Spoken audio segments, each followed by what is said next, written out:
Even 5, 6, 7 years later, I realized you bring up a name like Stephen Lawless and Bob Hansen bugging the 7th Floor State Department. It was lost to time.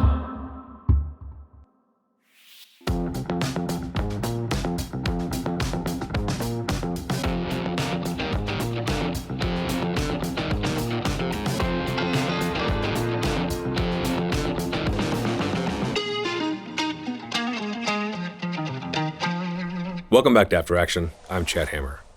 With us today is retired Special Agent Robert Booth. Robert joined diplomatic security in 1974 and served for nearly 30 years. During his career, Robert spent a considerable amount of time working in our Office of Counterintelligence, investigating leaks and spies. We'll discuss some of those cases today, as well as his background. Robert, welcome. Thank you so much for having me here. It's great to have you. Tell us a little bit about how your career started with DS and what that looked like. Well, my father was an admin officer, so I lived overseas for the first 16 years of my life in foreign service posts, and it intrigued me. But I also, at the same time, I was very interested in law enforcement. So while I was in my junior year at the University of Tennessee, my father had indicated there was a thing called the Office of Security inside the State Department. And I said, it's kind of intriguing. So that I actually applied for the position while I was a senior at college. And it was almost a year later, while I was working on my master's, that I got a call that I had been accepted as a special agent. Okay. And that was 50 years ago this month that I got the position. I was 21 years of age. And I came aboard. The field office is located right around the corner from here. And I had a bunch of former military and police officers who were in the field office at the time who mentored me. Wow. And then very quickly, within almost 18 months, I volunteered for the position to go to Beijing, China. And the ambassador at that time was George Herbert Walker Bush, the future president. From there, I went to Tokyo, and then I went to Geneva. Follow-up assignments were both in Port-au-Prince, Haiti, and my final posting was in Paris, France. Domestic assignments include the field office. I also serve in the Secretary of State's protective detail, special investigations or professional responsibility. At the training center for 3 years, overseas training, followed up by the Director of Special Investigations, or PR, and then finally ended up as the Deputy Director of Counterintelligence from 1996 to 2002. Wow, okay. So the meat of the counterintelligence cases we'll be talking about will be probably in that last phase? Absolutely. There are some cases that I did overseas that might be of interest, but we can delve into that if it's appropriate. All right. Well, I think I've been directed to start with Kendall Myers, if you don't mind starting us there. Set the scene for us a bit. Kendall Myers is an interesting case in the fact that the FBI had been investigating the possibility that a State Department officer had been spying for the Cubans. Okay. And that information had come to the FBI because the intelligence community had intercepted and decoded what was called the Spanish numbers. These were shortwave bursts that were coming up the East Coast from the Cuban island, and that their initial analysis said it's got to be a State Department officer. They never explained exactly why it was, but what had happened was the intelligence community did not want the State Department diplomatic security to see these decrypteds, because the intelligence community determined that since DS officers didn't take polygraphs, they couldn't see the decrypts. Got it. So the FBI was told they could not share the decrypts with us for 7 years. Wow. So what happened was a dear friend of mine in the FBI who I'd known for years, she and I had worked on a number of cases, that she broke the rules. She had myself and another DS agent come to J. Edgar Hoover headquarters, downtown D.C. We sat down, I went into a room, and the FBI analyst came in and said, Robert, we understand we can share this information with you. It was an internal decision made by the FBI. The IC might not have been happy with it. But they went through a profile of about 7 different reasons why they thought the decrypts could only be going to a Foreign Service officer. And I started to read them, we started to analyze them, and all of a sudden I said, well, how long have these transmissions been going on? Right.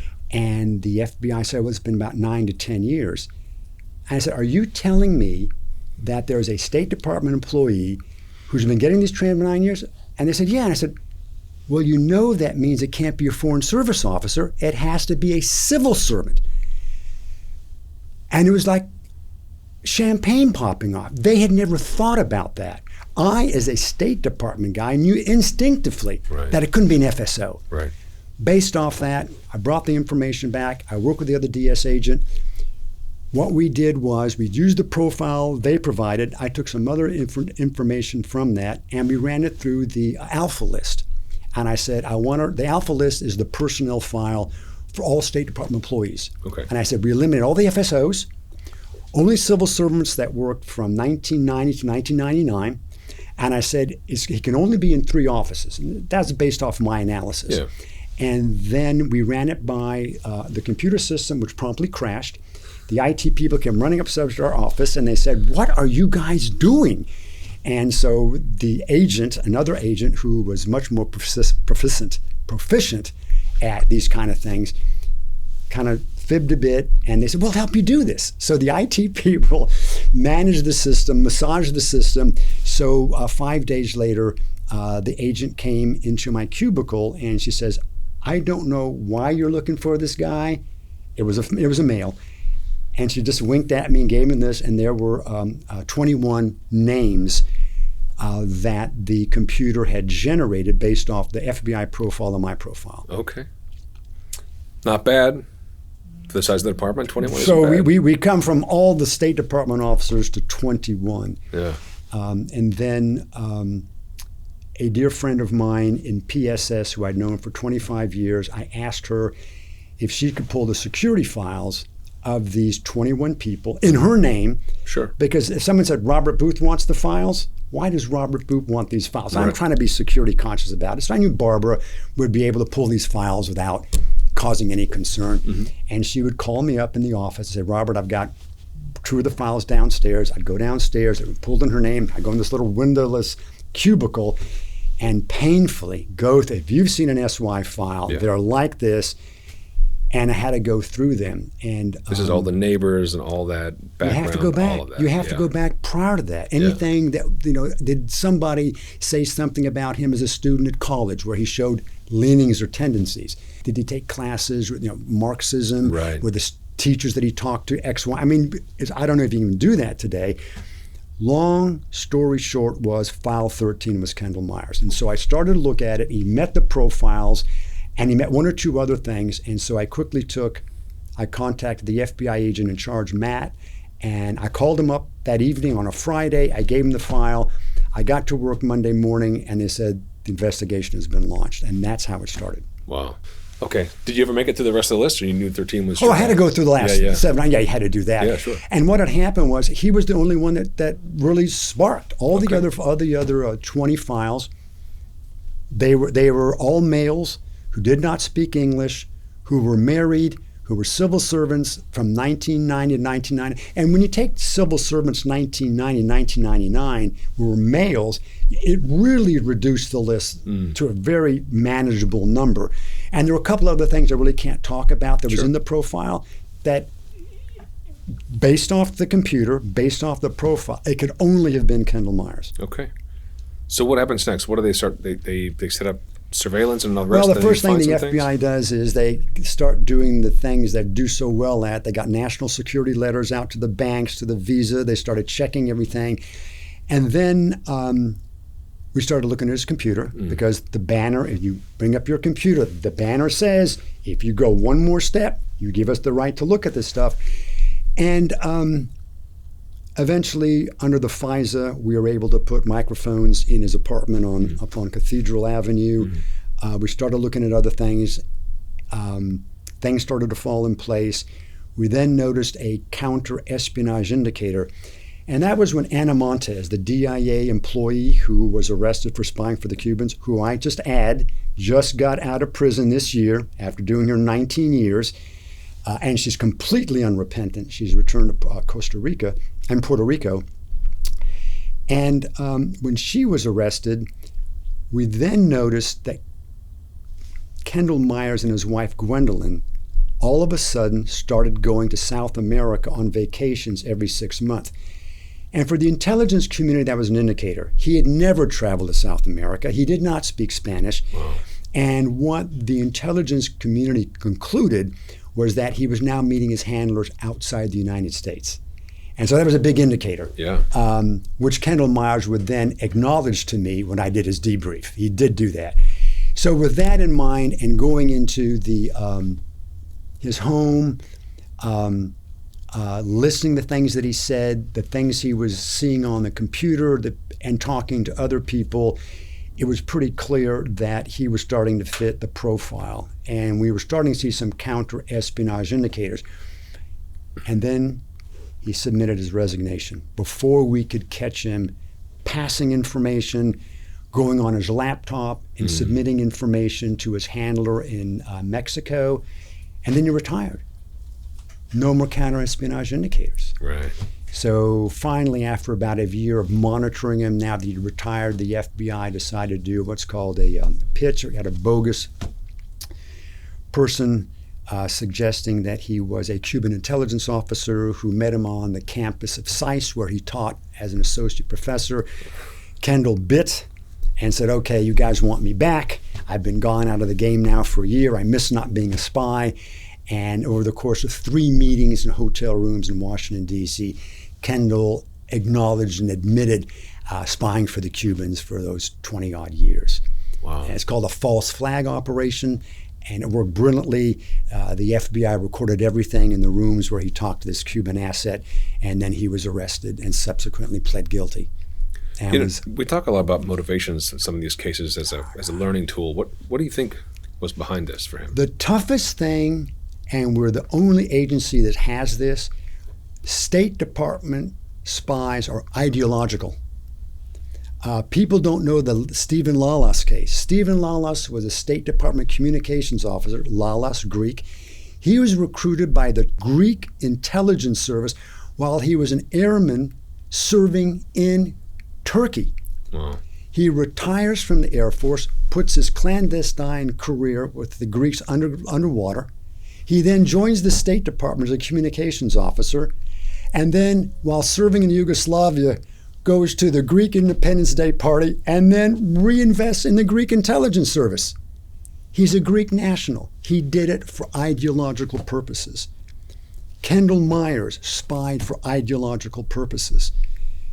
There are others who did it. We have a case where Jim Clark was recruited by the East German Intelligence Service while he was a student in Wisconsin. He did it for ideological purposes. He comes to Washington, D.C. and was able to, unfortunately, get 2 State Department people who were taking classes with him at George Washington University night courses to provide him with classified information to help him work on his PhD on Russian history. You can't make that up. Wow. Jim Clark did get 16 years in jail. I debriefed him about how easy it was for him to get these 2 State Department officers to supply him with information. So State Department has an ideological issue with the ones who spy for foreign companies. Manuel Roca, the U.S. ambassador to Bolivia, who was just arrested and pled guilty April of this year, was recruited by the Cubans, again, on an ideological basis. You mentioned he was married, Kendall Myers. Yes. Was his spouse a part of this whole scheme, or how did that work? Well, his first spouse, Maureen, they were divorced and had 2 biological children. Kendall remarried Gwendolyn, and that he and her were ideological lovers, intimate lovers, and that what happened was when the Cuban intelligence service flew out to North Dakota, of all places, Kendall had left the State Department, was taking care of Gwendolyn's mother, who was sick in North Dakota. He was living in North Dakota, helping his wife, Gwendolyn, take care of the mother. The Cuban intelligence service flies out to North Dakota. They had sensed that he might be someone who could be recruited on a ideological purpose based off they'd met him before. So they fly on out. Kendall opens up the door. Here's Serrano, this Cuban diplomat who he'd met previously. And that Kendall said, okay. And, I said, well, we want to get together and talk. And over 5 days, they bonded. And after 5 days in North Dakota, Ciano's about ready to return back. He was a diplomat at the Cuban Interest Section in New York, working for the UN. Ciano says, we know who you are. We saw what you did when you visited Cuba several years ago. We saw the diary you left behind in the hotel room. And we're wondering if you'd be willing to work for the Cubans. And Kendall said, absolutely, but only under one condition, if my wife Gwendolyn agrees to do it. So they walked right into the next room. There's Gwendolyn, proposals laid out, and Gwendolyn said, I'm all in. So this diary indicated that, when he was in Cuba, it was for work or for tourism or? What had happened was Kendall was a professor at the Foreign Service Institute. And one of the programs the Foreign Service Institute has is to invite foreign diplomats, journalists, authors, academics to come to the Foreign Service Institute to talk to the students. And that would include Cuban diplomats, it would include Russian diplomats, French diplomats, writers, academics, who then talked to all the students there at FSI. And apparently in this particular case, Siano agreed to come down. I bet he was happy with that. And he talked to all the FSI students. And at the end of his presentation, he got a lot of hard questions from the students. Now, sure. in the audience would have been CIA, DIA, State Department, military people, and they asked hard questions. And Siano was a good guy. I mean, he actually is Cuban intelligence under diplomatic cover. He said, well, you don't believe me? If any one of you guys want to come down to Cuba, I'll help facilitate it, and I'll show you the Great Revolution. I'll show you how great it is. And Kendall was one of the teachers at the time, and he said, okay, I'm going to take you up on this. And he did. So along with two other FSI people, they applied for permission from the State Department to go down to Cuba. The FSI and the State Department said, sure. They go on down. What could go wrong? What could possibly go wrong with this episode? So he gets down to Cuba, and he had a diary. And every day that he was in Havana and sometimes outside, at the end of the day, he'd write his impressions in this diary. And in the diary, he would talk about the glorious Cuban Revolution, what a great leader Castro was. The Cuban people are loving this revolution. Life is good.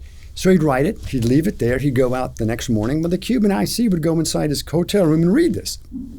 He literally was self-recruiting to him. We actually have the diary because the diary was in his room when we went into it for the FISA. We actually found it. Wow. So they were pretty confident that he could be approached based off the diary that he wrote.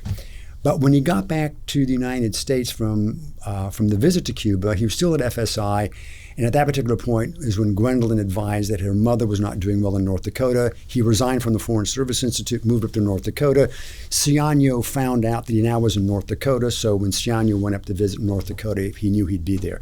And based off their analysis of the diary, based off everything they saw, they felt as though he could be approached under an ideological basis. And but it was your impression that he was doing that on purpose, knowing they would be reading it? I can't believe otherwise. Right. There's no other reason for him to do that. Fascinating. And so was he even so compensated or generously compensated, or he was happy to do the work pretty much for ideological? He was. Kendall Myers is the great-grandson of Alexander Graham Bell, the inventor of the telephone. At that particular point, he did not have a lot of money because, as I understand it, the will didn't kick in until he got older. He had his PhD from Johns Hopkins University. He's a very bright guy. At that particular point, he did not have a lot of money, but later on he did. But he never took money because that would have made him impure. That would have made him trash. He did it for purely ideological reasons. So he was also then unrepentant when you were speaking to him about it? Completely unrepentant. Wow. During the debriefings, and I and the other agent and one of the analysts, we debriefed him for about 18 hours. And he is proud of the service that he did. He's proud of what he did. He's nothing wrong. He doesn't consider himself a bad guy. He considers himself a commitment spy. In other words, he did it for ideological, for good reasons. And because it was the U.S. government that tried to overthrow the revolution under the Bay of Pigs. We're the ones that have the embargo. We're the ones that's making life for the Cuban people insufferable. So he wanted to level the playing field, but not for money. That would have dishonored his commitment. Fascinating. Let's move on a little bit to Donald Kaiser. Set the scene for me with that case. When I was serving at the United States Liaison Office in 1975, we were not an embassy back then. And where was this? This was 1975, 1977. To where, sorry? I'm sorry. I was assigned to the U.S. Liaison Office in Beijing, China. Thanks. We were not an embassy at that particular point. And so I was there for about 5 or 6 months, and out came a new political officer by the name of Donald Kaiser and his second wife. He got there and immediately had the reputation as smart, bright, could write well, spoke Mandarin, had taken the FSI course in Taiwan. I really liked Don, and he talked to the 4 security officers of us that we were there, loved reading his reports. I really liked the guy. And he had one son. And then from Beijing, I went on to Geneva for a tour. And then from Geneva, I went to Tokyo. When I got to Tokyo, Don Kaiser was there. And we didn't have a close relationship, small professional relationship. But once again, Don had gained the reputation as being one of those really bright, smart Foreign Service officers rising through the ranks. And then I left, and I never saw Don again. I might have run into him in the hallway, but that's the thing about the Foreign Service. You're in Washington, they're overseas. You go overseas, they're back in Washington. Even with the DS people. Right. I met people, didn't spend a lot of time getting to know them because we're always traveling. And then Don was the Deputy Assistant Secretary for East Asian Affairs, and there was a question about diplomatic security CI's pass-through program. And this is the program where Foreign Service officers identified to serve in certain countries overseas. Their files were given to our office where we would put a CI look on them if we felt as though the officer had vulnerabilities or weaknesses that officer, for a variety of reasons, should not be going to these high-threat CI posts. And there had been a rumor floating through the State Department that the CI program was being maladministered, that CI people were badly treating and not allowing people to go overseas, so that the Assistant Secretary of State, Chris Kelly, and Don Kaiser and others wanted to have a meeting to find out about this pass-through program. And so I was the deputy at the time, so they said, Robert, you're going to go face this. But Billy Armour, the chief, said, Robert, I'll go with you, but I think you should I said, absolutely, Billy. Bill and I were old. We came aboard together, and Billy Armour was really a great guy. So we got into the meeting, and I remember walking in there, and there's Don Kaiser. And Don goes, Robert, how are you? I haven't seen you in years. Ni hao. We're talking. We talked about our time in Beijing. He was a great guy. And then I was allowed to give my speech. HR was there. Don Kaiser asked questions.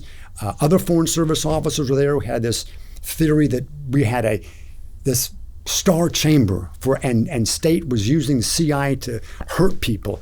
And when I was through, I gave the stats and gave everything else. And they all said, gee, would CI like to give a small briefing to the Foreign Service officers to let them know how the program runs? After what I told them, they said, we believe you guys are doing right.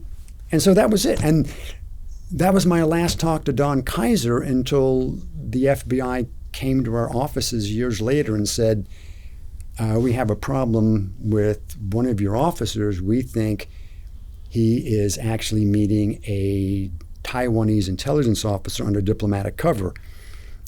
And our office said, well, okay. And he said, well, he's the principal deputy assistant secretary for NEA. And he said, well, he would meet Taiwanese, both intelligence officers and diplomats. He's allowed to do that. And the FBI was stunned. And we had to explain, well, that's what diplomats do. We do meet others. And that's the difference in the cultures. And that's why sometimes the FBI has to come to us when they see things that to them ring red flags. We in DS say, well, not nearly. Let's help you understand this. The problem was in the contact reporting policy, which still exists today, a Foreign Service officer only has to report contact under a couple of circumstances. One is if they believe they're being asked questions inconsistent with a diplomatic relationship, or if that person asks them for classified information. If the Foreign Service officer believes that those two thresholds have not been passed, even if they know that a diplomat assigned to the United States could be an intelligence officer, they are allowed a pass. But we quickly checked the contact reports for Don Kaiser, and he had submitted nothing. A little bit suspicious. So then the FBI said, well, it looks like Don might be having more than just a diplomatic relationship with Isabella Chang. And they then started providing stuff for us to look at and said, gee, this looks like it's more than just a diplomatic relationship.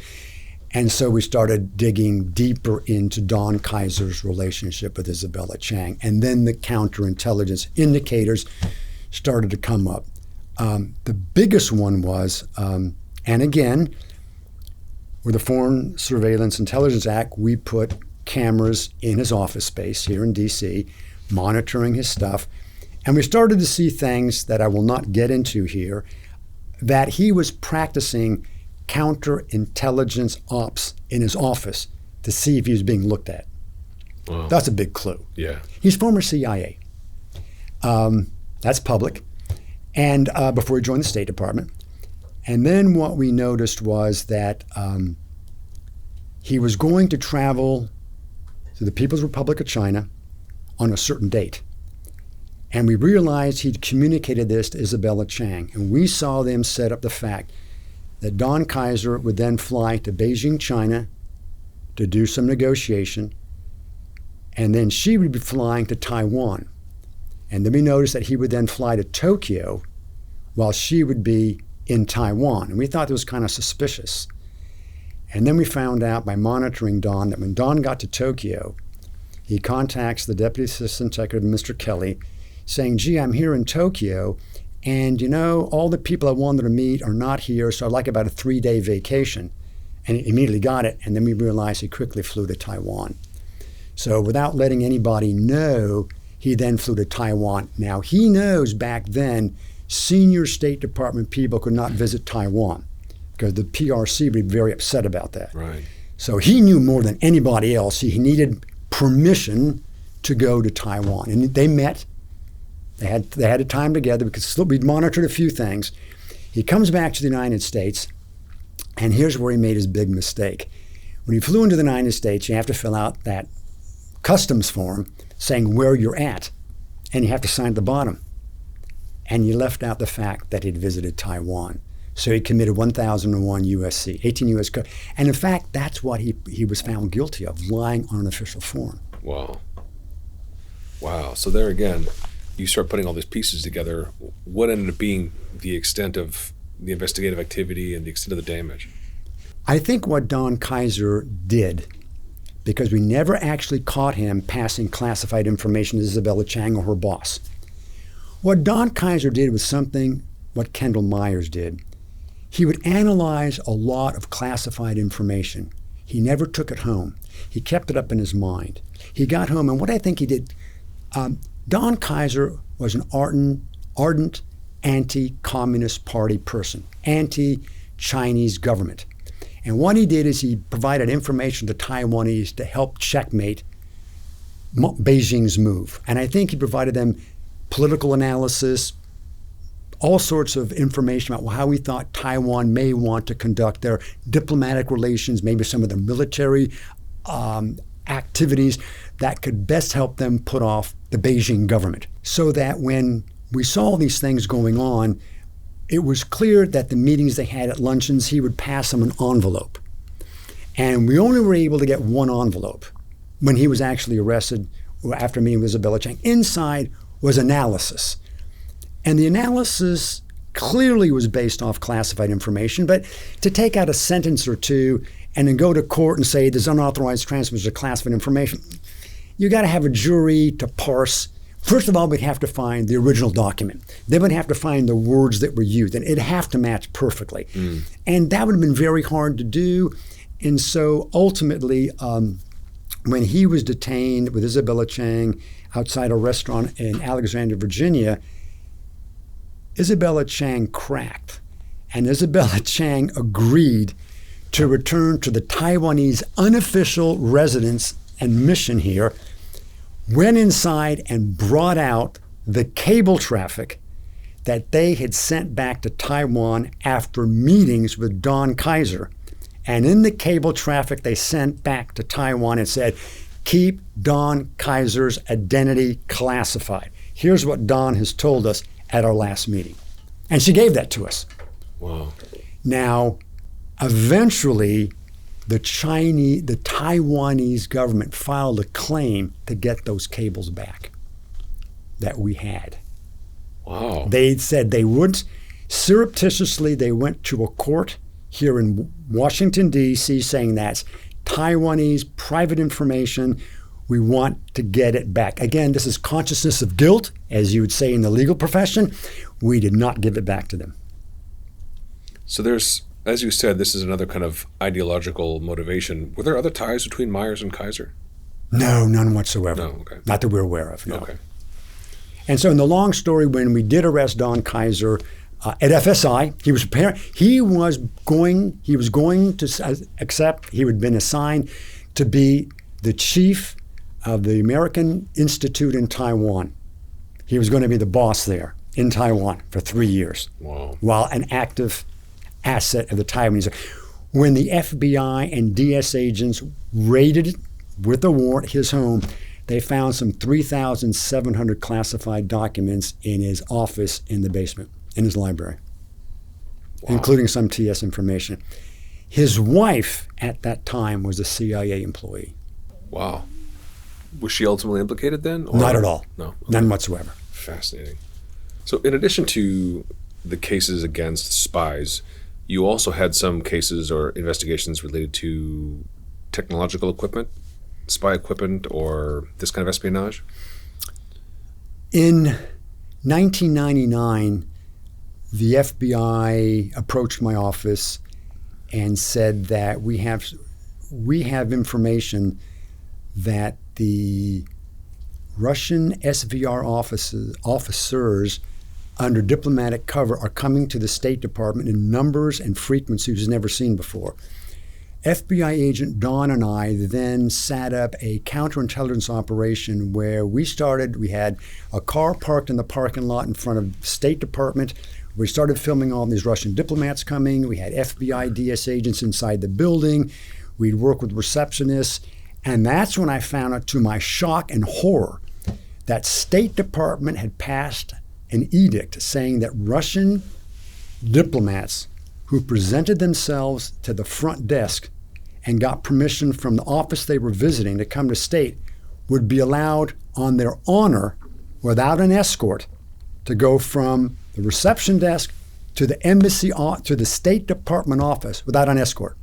They walked inside the State Department unescorted. What year is this? Oh, 1995. And it happened before I got there. So when the FBI said, we know the Russian diplomats are walking around inside the state, I said, no. At the embassy in Paris, I would have never allowed a Russian. When I was in France, when we visited the French Foreign Ministry, I had to be escorted by a French ministry officer inside the MFA. I don't think you'd allow the average Amsterdam off the street to go unescorted. The State Department had decided the Cold War was over in 1991. The Russian diplomats could be trusted. Sheldon Chris, the deputy secretary for DS, had decided they were going to remove the Russians and Bulgarians from escort, and they walked on. So what would happen is, once the Russian diplomat and others were through with their official meetings, it was on their honor to walk from the office to the reception desk and leave themselves out. Unbelievable. So we were following them inside the building. We lost them. We found out the Aeroflot guy one day. We saw him walking beside the barrier. We couldn't even find how he got inside the State Department. All of a sudden then, the Russian diplomats, the SVR officers under diplomatic cover, all of a sudden the frequency of visits to the State Department just dropped off. And Don and I said, whoa, something's happened here. We didn't find out what it was. It was months later when the FBI came back to my office and said, Robert, we want FBI agent Andy to show you some stuff that he's developed. And what Andy did was he laid out in front of me the fact that a Russian intelligence officer, a technical officer under diplomatic cover, had visited the back of the State Department building on Virginia Avenue between 21st and 23rd Street, and brought a bag with him, sat on the bench behind the State Department building, pointed his bag at the building, had a microphone, an earpiece in his ear or in a bag, he's manipulating stuff, and he was holding the Washington Post. It was upside down, and he had a cigarette. And for the FBI and the intelligence community, something was off here. And so finally, Andy then said he's not visiting the back of the State Department anymore. He comes in and parks his car puts coins in the meter. Now, Russian diplomats don't care to get parting tickets, so why is he paying meters? And then he goes for a walk. And Andy looks at me, and I look at him, and I say, they've got a bug inside the state. It was clear. And yeah, that's what we agree. So what we did was we set up a joint operation to find out where the bug had been located. And with the help of the intelligence community, it took us a grand total of 48 hours with the equipment they bought into the old DS offices that are right behind on Virginia Avenue. And with the help of DS people, we were able to get this little room. Why does Robert Booth and his crew want this office space? Once again, I was kind of well known in DS. We were kind of small, and I spent 7 years in the office. So if Robert Booth's asking this stuff, there's something CI going on. So that's kind of the bane of it. And within 48 hours, we found out what room it was in, and the agents and the FBI technical team went in that room one night at 2 o'clock in the morning, and we found a chair rail molding in the conference room, or the OES conference room, and there was a Russian bug inside the chair rail molding. We had a big meeting at the FBI headquarters with all the members of the intelligence community were there. And thank God Robert Hansen was no longer reporting to the SVR.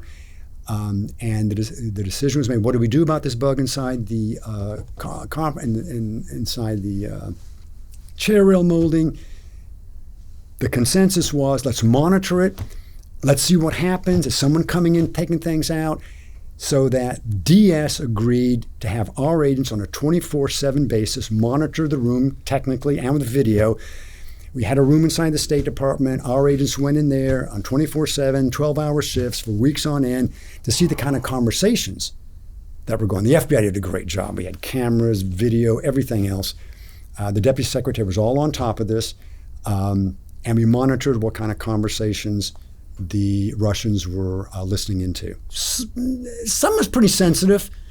That's when I found out about a group in the State Department, is when the State Department is going to identify a DCM or an ambassador to go overseas. They have a committee that looks at the corridor reputation of Foreign Service officers to see whether or not they fit.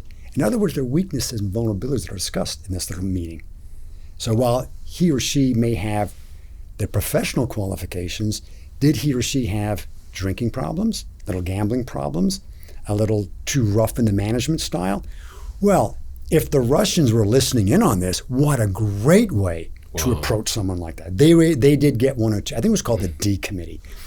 So we know, and then finally, after about a couple of weeks, I actually told the FBI, we're running out of resources to do. I just don't have the bodies to do this. At that particular point, the IC said, we got what we want. So we agreed that the next time Gusev was his name, would pull the car up, we would pull the trigger on it. We would grab his car, we'd grab the microphone, we'd do everything. It was all set up so that when Gusev showed up the next time, we'd do it. The problem was we all agreed to be the next Monday. So we had the FBI DS break-in team that was going to go in the conference room. We had the team. And the funny thing was, Gusev used to park his car on Virginia Avenue, which literally was right in front of my office. On the 7th floor of my office space, I could see Gusev park his car down in the street. I could look out and say, oh, that's Gusev. Well, that's great. And once or twice, I remember I'd go to the GW gym to work out because we agents, we get to do our leap, blah, blah. And John Tello, my boss at the time, we'd go to the gym. And there'd be Gusev coming right down the street. I mean, don't even look at it. Be nonchalant. So for the next 4 days, Gusev did not leave the Russian embassy compound to park his car on Virginia Avenue. So every morning at 6, we had all the teams set up and everything, and he didn't come. And we were fearful that somehow a leak had occurred. Yeah. It turned out he was sick. And then one Friday morning, I remember I was in the office, and the DS agent assigned to the FBI headquarters called me up on an unsecure phone and simply said, he's off campus. And that was a code word that Gusev was in his car, the Malibu, which we nicknamed the Malibuski, was then coming down to the Virginia Avenue spot. I said, I don't believe this. So the FBI had a car parked literally right there on Virginia Avenue between the State Department building and our old office space. And just as he was coming up the street, the FBI car pulled out. Gee, what a coincidence. Perfect. Gusev pulls up, starts to back in, and the car in front, the van, was actually an FBI camera van. So as he pulls in, he actually hit the FBI van a couple times, parking in there. He gets out, feeds the meter, and at that point we had a DS FBI team go into the conference room. Luckily no one was in there, and according to DOJ, we had to be talking at the top secret level. The DSCI team that went in actually spoke TS clearance, TS information. So when that microphone was starting to transmit, because Gusev's car turned it on, then it was actual TS information. So DOJ, who had a liaison officer in the headquarters, after about 15, 20 minutes, okay, that's enough. So then the FBI team then jumped into Gusev's car, drove off with it. We arrest Gusev right across from the Smith Center, that's the GW gym, and they arrest him there. And that, of course, he said, I'm a diplomat. So the FBI took him down to the Washington field office of the FBI, tried to talk to him. He'd have nothing to do with it. And then the State Department then calls the Russian embassy, says a diplomat's being held. The Russian embassy officer had nothing about it because the SVR ain't telling a local diplomat what's going on. The Russian then eventually come down, pick up Gusev and bring him back. He was declared persona non grata. We removed the microphone from inside the chair room. But the great thing about this was the first time ever in technical operations, we not only got the transmitter, we got the receiver. That's never happened before. So for the intelligence community, it was a gold mine, an absolute gold mine. Wow. I know there's a lot of interaction between the FBI and DS in these cases, but from a technical perspective, did DS have a role that SEOs? Oh, absolutely. A dear friend of mine, Mr. Fitzsimmons, was an old friend of mine for many, many years. At that particular point, he was very senior in the SEO technical operation of DS, and I decided that if the intelligence community needed technical help, we had to have a State Department person. I knew Fitz very, very well. And I had to get permission from Mr. Carpenter, who was the head of DS at the time. And I said, I need your authority to bypass Fitz's boss because I want to keep this on close hold. And so I reached out to Fitz, who I knew very, very well. We had a cup of coffee. I told him, here's Mr. Carpenter's permission for you to deal direct with me. I know it's not the right thing to do, to not tell your boss, but here's the reasons why. And so Fitz was brought in, and he was part of the break-in team we went into. Fitz was always close to the operation because he was the one that helped the intelligence community's technical team understand what's going on inside the State Department. Wow. So he was a part of the break-in team. Yeah. Wow, Robert, frankly, this is incredible. I'm sure this is just the tip of the iceberg. This sounds like frankly, a book in the makings. Is this something you've ever considered? When I retired from DS in 2002 as an agent, I came back aboard as a consultant contractor in DSCI. And the longer I was there, the more I realized when I was asked to give briefings to both the Foreign Service officers and DS, even 5, 6, 7 years later, I realized you bring up a name like Stephen Lawless and Bob Hansen, bugging the 7th Floor State Department, it was lost to time. Yeah. When you talk about the first State Department officer, Kent Tyler, he was a communications officer at the American Embassy in London during World War II. He was actually arrested by MI5 under the ambassador's authority. We waived his diplomatic immunity, served time until the end of World War II. No one knows about Tyler Kent. No one knows about the GSO in Poland, Warsaw, by the name of Skarbek. He was arrested for providing information to the Polish intelligence service. When he was brought back to the United States to stand trial for unauthorized transmission of classified, his lawyer said, well, that all occurred overseas.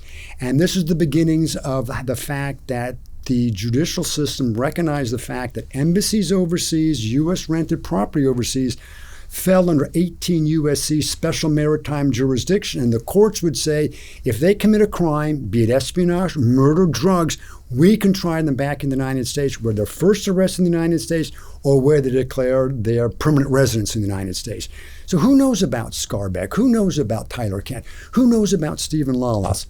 So I decided that I'm going to write a book about the cases I was intimately involved in, because I knew the only way you could find this information was go to public record, and that's not good enough. So I made a compilation of the 3 senior classified cases that I did. And then I also did a chapter on unauthorized disclosures, which can be considered can be considered leaks, can be considered espionage. There are a couple instances in my book where I think it was. In one, I am convinced a very friendly intelligence service was able to recruit a State Department officer to supply information that he still right out of the State Department while he was here in Washington, D.C. He's unnamed. He did retire while under investigation, but nothing was proven. So I decided to write the book. And I had the manuscript. It took a long time to do it, but in order to get the manuscript published, I then had to go through Freedom of Information Act, and that took over 18 months. Wow. And the surprising thing to me was that the FBI cleared off almost everything I said very quickly. It was all public information. There were some insider bits. The DIA took out a page and a half, and that involved a Mr. Hamilton, Frederick Hamilton, who was the defense attaché liaison down in the South American country. He gave information to the local DIA liaison down there. He eventually admitted to it. He was prosecuted. He was convicted. And that, again, this case is lost to time. So I said, this information, I want to put it in one volume. So you talk about State Department. These cases involve DIA people inside American embassies overseas. It may involve other people involved in embassies overseas. So I decided to put all, but the ones who gave me the toughest time was State Department. I know a lot of the stuff from there is highly embarrassing. That State Department officers were able to work undetected. You have Manuel Roca, who went undetected for 22 years. Manuel Roca retired in 2002. He was never suspected. We looked at Manuel Roca in 2011. And when the FBI came to me after Kendall Myers, they had another intelligence service had information similar to a profile. And that it took me about 6 months of their profile compared to the information they had. And I gave them 5 names. And I said, there are 5 people who meet your profile here. There are 4 Foreign Service officers and a 5th, Manuel Roca. But he'd retired. And they said, well, Robert, why did it take so long for the FBI to focus on Manuel Roca? Well, he was retired. So the FBI is looking at the 4 State Department officers, and they're not spies. So finally, I'm guessing that someone in the FBI said, let's look at this Manuel Roca guy. And then they started looking. I think then things started to pop up. So the book was published because I just wanted it to be known. I think the FBI and the CIA and others happily promote books from their agents and their officers, which talks about their successes. If you read my book, it talks about DS really helping the FBI and the intelligence community identify assets of foreign intelligence agencies. So that's why I did it. I have another manuscript, which is in FOI right now, which talks about 3 ideologically recruited University of Wisconsin students who were recruited in the 70s on campus, radicalized on campus, like Kendall Myers, who then were spying in Washington, D.C. and getting access to classified information. Fascinating. Well, I look forward to reading it. Hope to see it soon. Depends on how fast Foley gets it done downstairs. Well, Robert, I really, really appreciate your time. This has been great, and I hope you come see us again sometime. I will, but let me just leave you with one thought. And Please. This is how I really got involved in CI. I was assigned to the American Embassy in Paris when I get a note from DSCI saying, Robert, we have information that a employee at the American Embassy in the 1960s, that's 30 years before, was an asset of the Russian intelligence service. 30 years ago? And I'm assuming it's Matroika file information, the Russian archivists who and so what I did was, long story short, I was able to get the FSN staff at the American Embassy in Paris. They had all the 3x5 cards of all the embassy, that could be DIA, USAID, USI, anybody. Again, this goes back to the original Kendall Myers case, the Manuel Roca case. This is how it works. It's not like you see in Hollywood. If they did try to do an hour program on how you find the spy, it'd bore you to tears. So what I did is every morning from 6:45 to 7:15, I have my coffee from the cafeteria, and I go through the 3x5 car. I don't have time. If you've been an RSO overseas, you don't have time to do this. DSCI doesn't send an agent to help you. DSCI says they don't have enough here. So I went through the files, couldn't find anything. Months. Then by luck, I found a 3x5. What the information was this embassy employee worked for the U.S.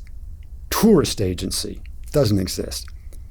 And then I found a file, a 3x5 card with an FSN who worked for the U.S. Information Visitors such and such. And what I did not know, in the 1960s, John F. Kennedy had decided to have people at embassies in Europe try to convince Europeans to come visit the United States as guests, as tourists. And we did have it. And so this FSN card had a woman's name, and she's been retired, obviously. So I went to the HR staff FSN. I said, "Are we sending a retirement check to this particular woman?" And the FSNs, "Yeah, she's alive in Avignon." And I'm a French speaker. So I called the woman up, and I said, I'm in the admin section of the embassy, and blah, blah, blah, blah.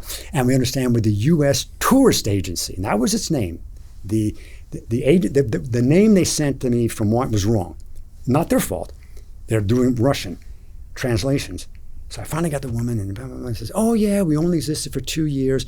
And there was one American, and this was his name." It's him. I had the code name, which I can't reveal. That's him. It can only be him.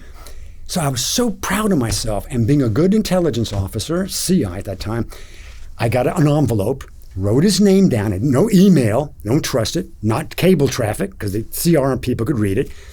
And I wrote it out, and I put it in an envelope, and I sealed it with tape, and I X'd on it, and I registered it, and I sent it back to the director of DSCI, Dick Gannon at the time.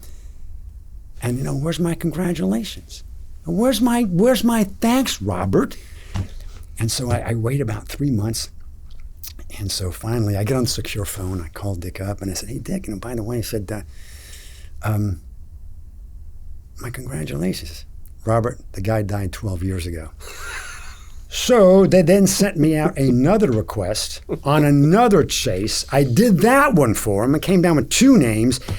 And then they had another, and I said, no, you guys got to send someone out. So there's a lot of information out there that's old, and that they keep coming back when they can decipher it and break it down, asking DSCI people to do it. But let me assure you, we're nothing like Hollywood. We get old files, find old people, old in the sense retirees, asking them to try to revisit their memory, to refreshen it, this and that. And that's what CI investigations are. You have to be a bulldog, but you got to be willing to sit behind a screen for hours. Wow. And I won't even tell you about the ones that got away. Next time. Absolutely, but have me back. All right. Thank you so much, Robert. Appreciate You're it. quite welcome. Thank you so much for having me.